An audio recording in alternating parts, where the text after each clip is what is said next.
மின் வாரிய ஊழியர்களுக்கு என பிரத்யேகமாக காலணிகளை உருவாக்கியிருக்கிறார் மதுரை மாவட்டத்தைச் சேர்ந்த ஒரு இளைஞர். அதன் சிறப்பு அம்சங்கள் என்னென்ன என்பதை இப்போது பார்க்கலாம். மதுரை மாவட்டம் மேலூரைச் சேர்ந்த செந்தில் 10ஆம் வகுப்பு வரை மட்டுமே படித்தவர். புதிய தொழில்நுட்பங்களை கண்டுபிடிப்பதில் ஆர்வம் கொண்ட செந்தில் மின்வாரிய ஊழியர்களுக்கு பயன்படும் வகையில் புதிய விதமான காலணி ஒன்றை உருவாக்கியுள்ளார். நான் ஒரு இன்ஜினியரிங் ஒர்க் ஷாப் வச்சு நடத்திக்கிட்டு இருக்கேன். விவசாயத்தில் ஏதாவது புதுமையாக பண்ணணுன்றது என்னோட ரொம்ப நாள் கனவு.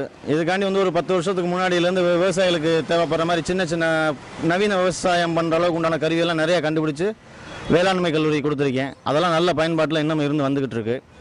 இதுக்கு ஊடால மின்வாரிய ஊழியர்களுக்காண்டி மின் கம்பத்தில் ஏற ஒரு நவீன செப்பல் ஒன்று கண்டுபிடிச்சிருக்கேன்.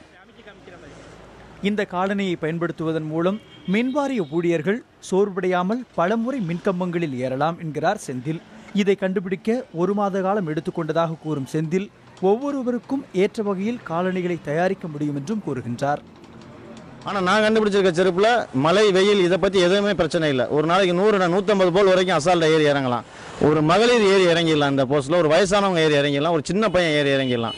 அந்தளவுக்கு இந்த செருப்பை டிசைன் பண்ணியிருக்கேன். தொகையும் பெரிய அளவுக்கு இருக்காது. ஒரு 4 மணி ரேட்டுக்கே கொண்டு வந்துடலாம். போஸ்ட் மரம் ஏறுறதுக்கு ஒரு செப்பல் ஒன்று கண்டுபிடிச்சிருந்தாங்க. அதை நான் வாங்கி நானே சரி என்னென்ன வித்தியாசமாக இருக்குது அப்படின்னு சொல்லி நானே போட்டு ஏறி பார்த்தேன். ரொம்ப சேஃப்டியாக ரொம்ப சூப்பராக கண்டுபிடிச்சிருக்காங்க. நல்லா மேலே ஏறி ரொம்ப தூரம் நானும் போனேன். போயிட்டு மேலே கையை விட்டுட்டு ஃப்ரீயாகவே நின்றேன்.